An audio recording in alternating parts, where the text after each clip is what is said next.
Since I've been governor, we've made tough choices. For example, we got 17,000 fewer government jobs, government positions. We've got now our state budget is 26% smaller.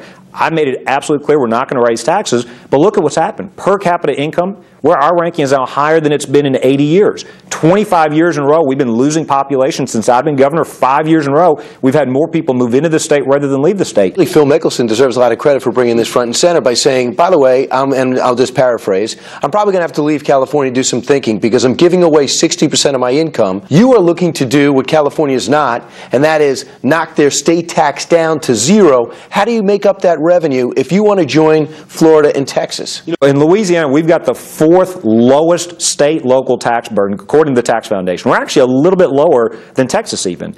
But we rank 32nd worst in our tax code. Part of the reason is we have 468 exemptions, loopholes and credits. I'll give you an example. We have a corporate income tax in this state. We collect $2 billion. We then give back $1.8 billion, so only net $200 million. So part of how you make up that revenue is you get rid of these loopholes, these credits, these giveaways, and you say, why are we taking money from people's pockets, sending it to Baton Rouge, and then giving it back to special interest groups, to people who have lobbyists? Some of those loopholes, credits, people don't even remember why they were put there in the first place. So I believe you got to make up $3.3 billion worth of revenue, and a lot of people are concerned that, hey, he's going to raise sales tax, so when I go to buy a rug or anything else, that's where I'm going to get slammed. How do you address that? We might have to raise the sales tax a little bit to make up some of these dollars, but at the end of the day, right, Louisiana families are going to be better off. A consumption tax, philosophically, I think, is better than an income tax. I don't think you should be punishing people when they're making more money, when they're saving more money, when they're investing their money. What worries me so much about Washington, D.C. is they're worried about growing government jobs, not the private sector jobs.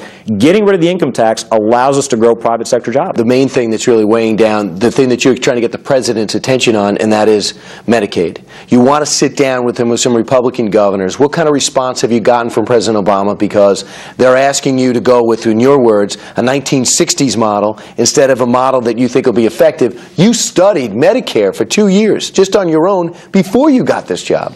Governors know what it takes to make Medicaid work. It is an outdated, it is an ineffective model. It's based on 1960s medicine. It makes no sense to add 16, 17 million people into a program that's already inefficient, already breaking state budgets. Why not have, instead of a one-size-fits-all benefits package, why not tailor the benefits? Let the states decide how they want to do eligibility, how they want to do benefits.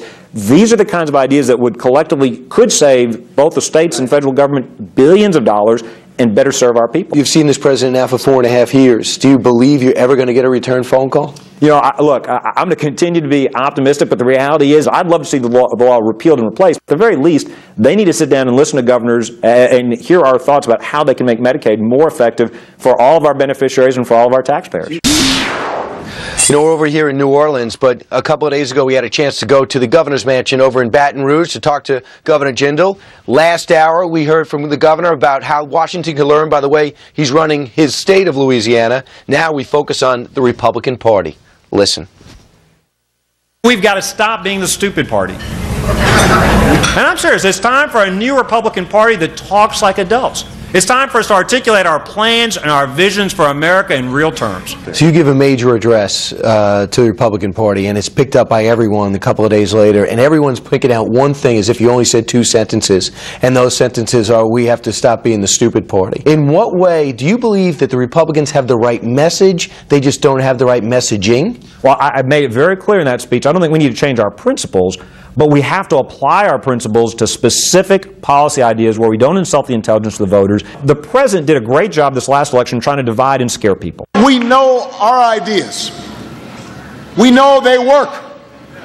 We also know the ideas of the other guys, they don't work. Mr. Romney's asking you to pay more so that people like him get a tax cut. Does that sound like the kind of future that our country can afford?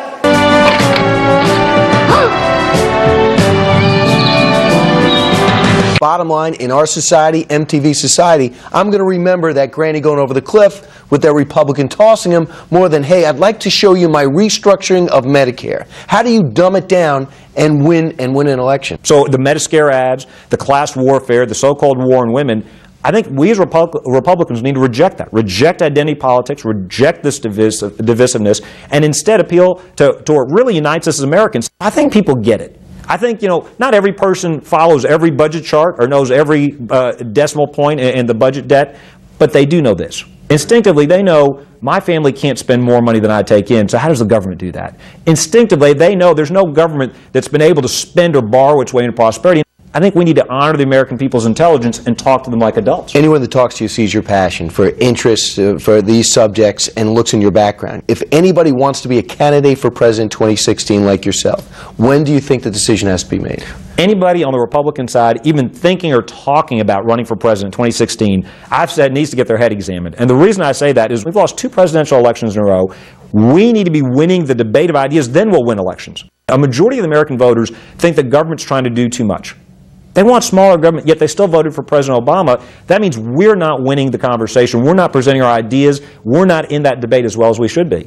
Why do you need your head examined to run for president? Why doesn't somebody run for president like yourself by winning that debate of ideas? Look, the country doesn't need 4 years of nonstop presidential. We just inaugurated a new term of this president's second term. You can't imagine if Ronald Reagan were alive today, if he were running for office today, this is what he would say about that poor person that was on food stamps or on welfare or signing up for unemployment. He'd say, this poor woman wants a better quality of life for herself and for her children. He would honor the dignity of that person and say, I can provide her a better economic future by putting in place policies that actually work.